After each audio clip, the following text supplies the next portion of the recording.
So, Josh, you're up next. I understand you have an epic Epstein expose as well as some market insights. Once again, I got the Epstein files in my data pretty much immediately.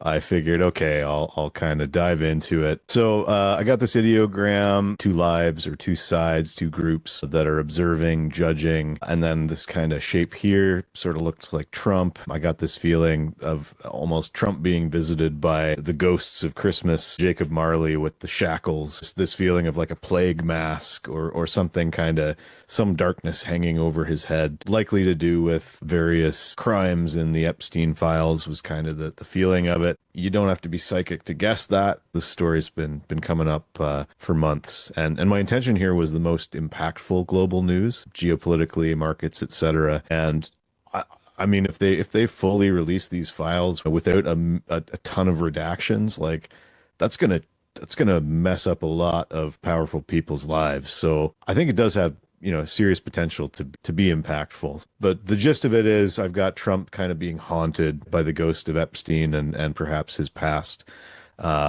behavior and associations. I won't get into every single data point because I got a bunch of pages, but it felt like battle over the redactions in the files was kind of the big story here this month. Maybe someone from Congress reading names into the record because the first draft shows up with a bunch of redactions and people get mad about it. I had this female figure who's saying something. There's this sort of flap that's covering a person, a prominent life, business-like male, shady dealing, somebody laying low, they feel anxious. And then this little bit felt like a pen that was kind of scribbling over top of this person who felt all anxious. But then suddenly this cover, it gets lifted up. You can see kind of the flap that's now up and there's bigger fish underneath, but something flips. And I've got this idea of somebody singing like, maybe a whistleblower, lots of finger pointing, Congress, again, a prominent male figure, lots of darkness, cover being lifted on bad behavior, and bipartisan. It felt like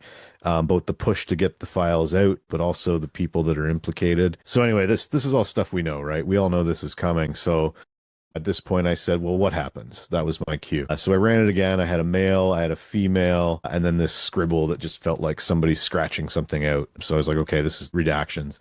Feels like Trump is ordering a female to redact, probably Pam Bondi or somebody to. So then what? Okay, we all figured that was going to happen too. But then I got all this noise around these redactions. Again, in the ideogram, the redactions came up, but this time it was all circled and noisy. And I heard this audible of "this will not stand," outrage over redactions from either the victims or Congress or both. And then I had like these two people who are pushing information into the light, and then maybe a drawn out kind of thing where, at first it's all redacted, but then it starts to leak or get pulled out. And there, it feels like there's two people that are sort of key to this process of whatever happens with the redactions and getting things to come out. I got this feeling that, okay, there's a shoddy cover up. Nobody's buying it. There's these attempts to delay and deny. Element X, this person with a pen redacting. It felt like Pam Bondi to me. So I was like, okay, so how does she feel about this? I got she's frustrated as hell, scrambling and effed, just having a real bad time, popcorn time, bigger than OJ, all this kind of stuff was coming up. So bigger than OJ, that's something, man. Like I remember that back in the day, and like it was all over the news all the time. So we might be heading towards something like that with these Epstein files.